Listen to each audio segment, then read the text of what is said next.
तो हम स्टार्ट कर रहे हैं टाइप ऑफ कोऑर्डिनेशन।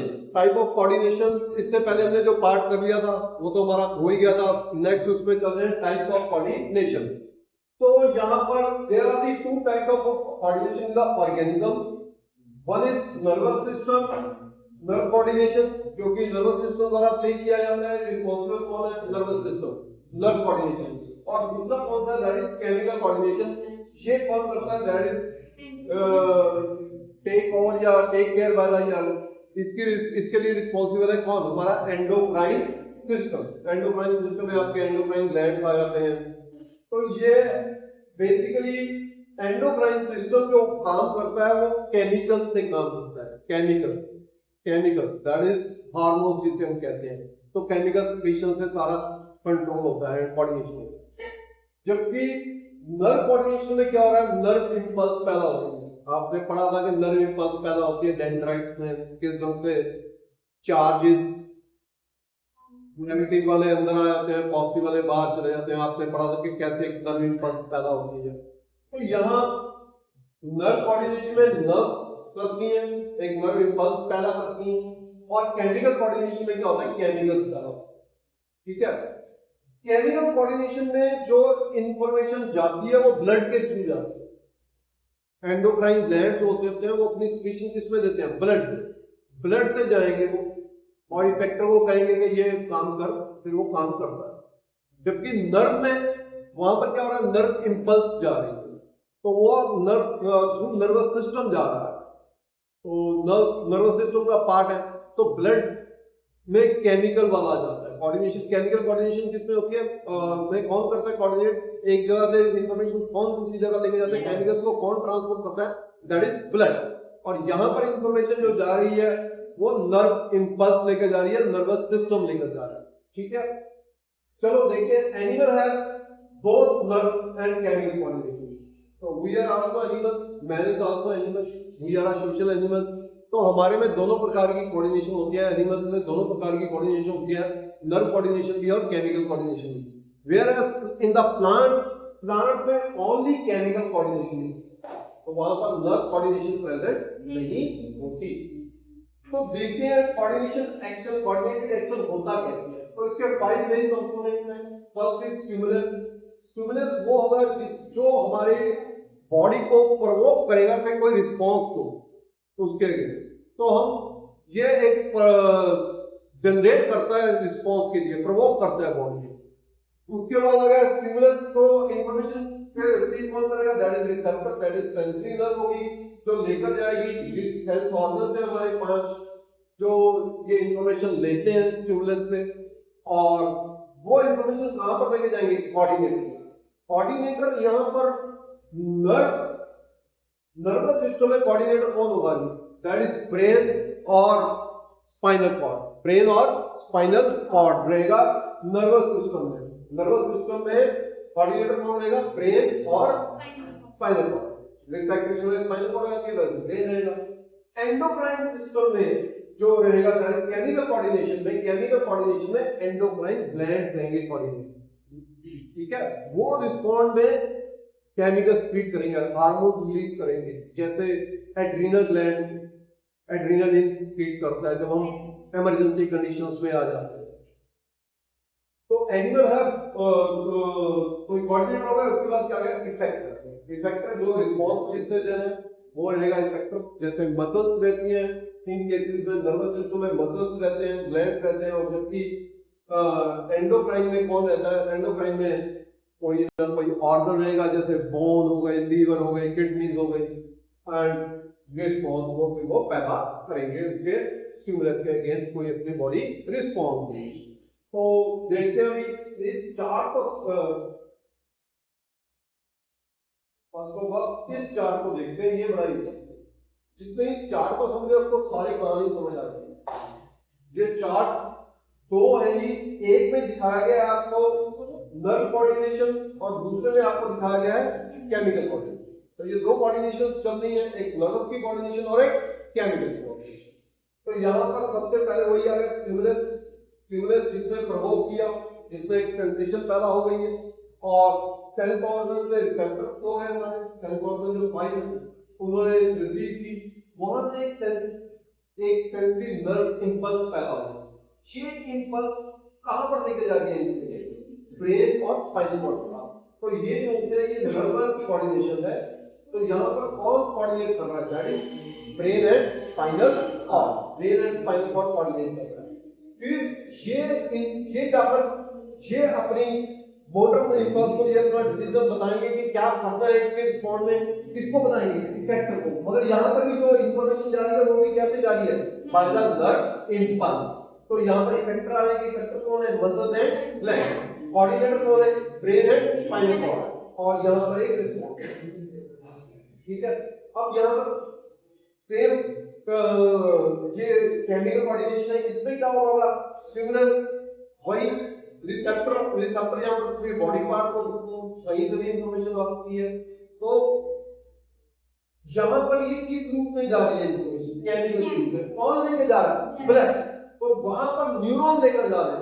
यहाँ पर कौन लेकर जा रहा है? ब्लड। तो ब्लड की इंफॉर्मेशन ये किसके पास? एंडोक्राइन। एंडोक्राइन ग्लैंड से भी एक केमिकल सीक्रेट है, दैट इज हार्मोन। वो हार्मोन जाकर इफेक्टर को कहेगा कि अब तुम रिस्पॉन्ड करो। वो इफेक्टर्स पे जाकर इफेक्टर्स कौन होंगे? यहाँ पर बोन, लीवर, मसल, जो भी आपके ऑर्गन्स रहेंगे वो आपके रिस्पॉन्स से इफेक्ट करेंगे और ये फिर रिस्पॉन्स देगा। तो इस प्रकार से ये केमिकल कोऑर्डिनेशन और ये आपकी नर्व कोऑर्डिनेशन। कोऑर्डिनेटर कौन है? Brain and spinal. और यहाँ पर कोऑर्डिनेटर कौन है? Endocrine glands.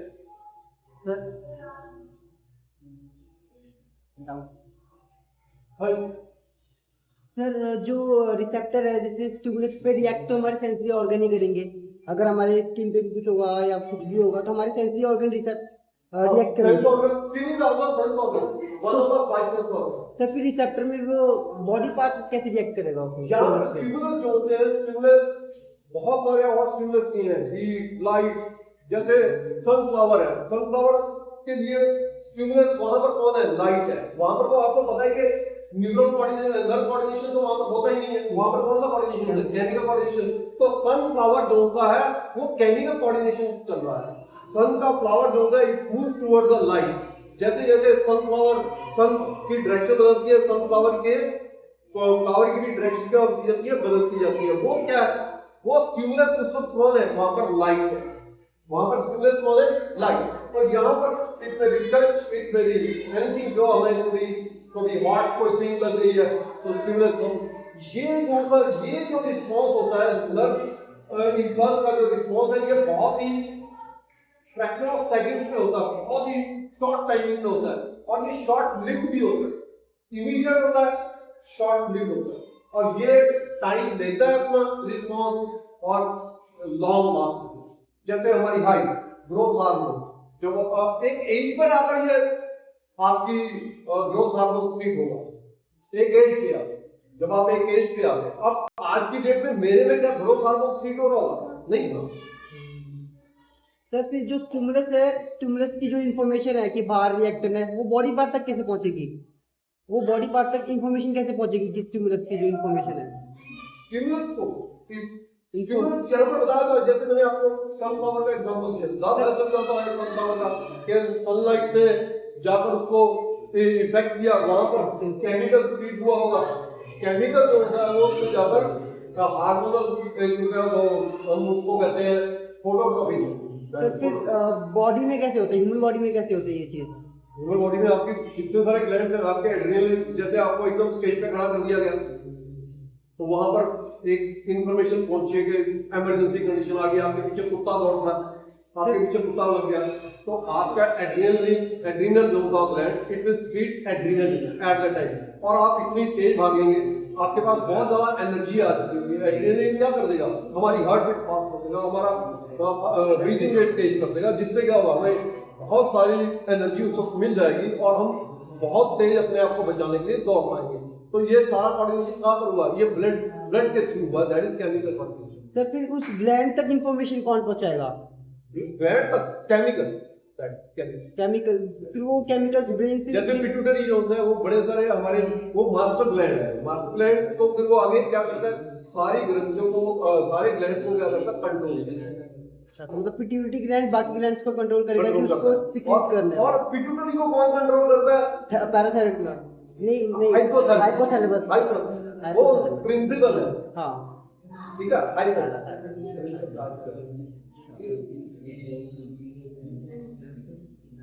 तो स्टिमुलस आपको पता चल गया। स्टिमुलस वो होते हैं जो प्रोवोक करते हैं हमारी बॉडी को, हमारे किसी ऑर्गेनिज्म को, कि वो रिस्पॉन्ड करे, ठीक है जी। Which can provoke a response in the organism. कोई भी चेंज इन एनवायरनमेंट, कोई भी एनवायरनमेंट का चेंज हो जाए, कोई चेंज जो हमें प्रोवोक करे, क्या करने के लिए? हमारे किसी रिस्पॉन्स को पैदा करने के लिए। तो एग्जांपल आ गया heat, cold, pressure, sound wave, these are all the help of chemicals, microwave infections. देखा होगा कि कभी कोई चोट लग जाती है तो इमीडिएटली वहां पर सोजिश आ जाती है, सूज जाती है, अगर पोकर टुकर हो जाती है तो वो क्या है? तो that is also a response. और तो नेक्स्ट आपका आ गया स्टिमुलस के बाद रिसेप्टर्स। रिसेप्टर्स आपने पता है कि आपके सेंस ऑर्गन जो होते हैं, 5 layer of receptors, they receive information. Stimulus are detected by the special organ, that sound waves are detected by the ears, light is detected by the eyes. So the organs which specifically built to detect particular type of stimuli, they are called receptors. जैसे आई हमारा बनी है light को sense करने के लिए, और coordinators आपको बड़े अच्छे बता दिए गए हैं। दो प्रकार की कोऑर्डिनेशन थी, नर्व कोऑर्डिनेशन और केमिकल कोऑर्डिनेशन। नर्व कोऑर्डिनेशन में क्या था? नर्व कोऑर्डिनेशन में ब्रेन और spinal cord are the coordinate, whereas in the chemical coordination में that is endocrine gland. So in the chemical coordination, various endocrine glands play a role for the coordinate. They receive information in the form of various chemical and send message by secreting particular hormones in the blood. जैसे उनके पास information आती है वो क्या करते हैं? वो blood में हार्मोन स्पीड करते हैं। तो ऊपर जो होता है वो कोऑर्डिनेट होना चाहिए spinal cord and the brain. तो ये आपको पता चल गया। इफेक्टर्स आपको बताया था कि वहां पर कौन है इफेक्टर्स। आपने नर्व भी पढ़ी थी कि नर्व इम्पल्स 3 टाइप की थी। एक न्यूरॉन जाकर न्यूरॉन को देता था इंफॉर्मेशन, एक न्यूरॉन के मसल्स को देता था, एक न्यूरॉन जाकर ग्लैंड को देता था। 3 टाइप की पढ़ी थी आपने, 3 टाइप की पढ़ी थी। तो यहाँ पर बिल्कुल इसी टाइप में यहाँ पर वो इफेक्टर बता रहा है। इफेक्टर कौन है? Muscles and gland, muscles and gland in the nerve coordination. Whereas in the chemical coordination में कौन है जी? Hormones. Hormones, that is for some hormones they act as effectors. Response तो आपको पता है, जैसे ही हम किसी हॉट को टच किया, हमने किसी हॉट ऑब्जेक्ट को, हमने इमीडिएटली हाथ उठा दिया, मगर हुआ क्या होगा? जैसे ही हॉट ऑब्जेक्ट टच हुआ होगा, हमारी स्किन की सेंसरी नर्व इंपल्स पैदा हुई होगी, वो सेंस लेकर गई होगी किसके पास? ब्रेन या स्पाइनल कॉर्ड के पास। देखना पड़ेगा कौन सा एक्शन है। तो वहां पर जाकर वहां से रिले ने सारा इंपेक्ट करके मोटर न्यूरॉन भेजी होगी किसके पास? इफेक्टर के पास। इफेक्टर ने क्या किया होगा? हमारे हाथ को उठाया होगा, दैट इज अ रिस्पांस। तो effectors response on receiving the message from the coordinator, the effector perform that action. Effector जो एक्शन परफॉर्म करते हैं उसको हम कहते हैं रिस्पांस। तो this action is called response. ठीक हो गया? और example putting over hand on this. तो कल पढ़ेंगे आपका रिफ्लेक्स एक्शन, ठीक है?